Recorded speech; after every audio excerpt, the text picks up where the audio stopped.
Hey, as I mentioned on the last class, we're going to dive into video interviewing.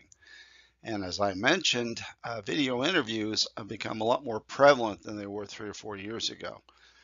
In fact, a lot of candidates, especially at the mid to executive levels, are requesting video interviews with their prospective employers.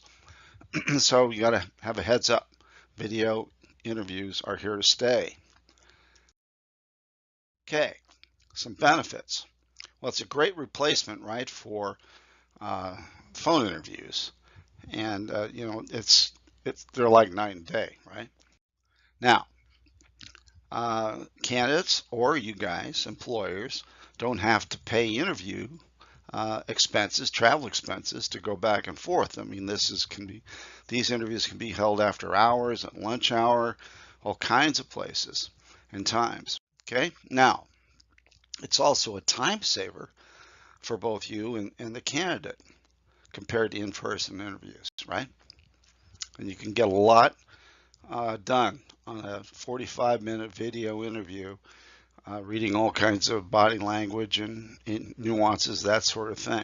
Okay, now, employed candidates don't have to take off time from work to travel to your interview.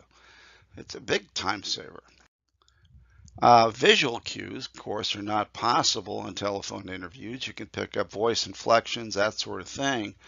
But in terms of visual, real time, unbelievable.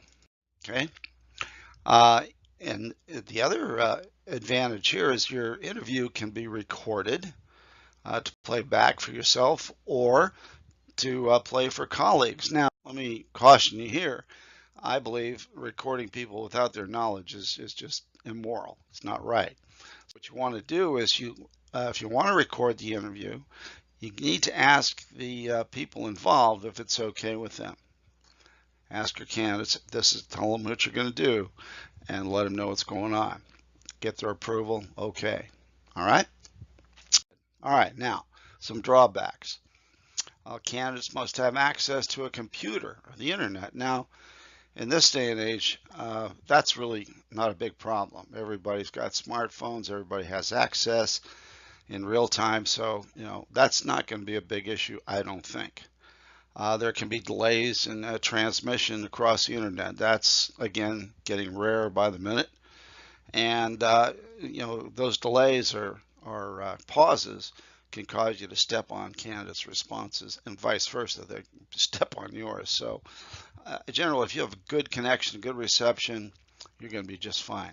All right, now, connectivity problems can arise and make it difficult to communicate or easily to hear what your candidate's saying or vice versa. Again, I'm thinking these things are really minimal at this day and age, but a few years back it was quite a problem. Okay, some candidates, here's a big one though, some candidates are not really comfortable being on camera, right?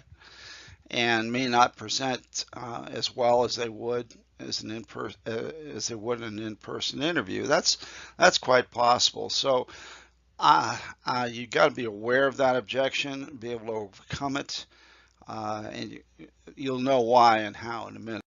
Okay, bad lighting may be hard to visualize a candidate or present an unflattering view. Again, preparation, practice, you can do it. All right. The next up is video interviewing part 2. We're going to get into different types of video interviews. There are several types and several categories. So heads up, join me on the next class and we'll move on from there. Hey, thanks. Thanks for being there.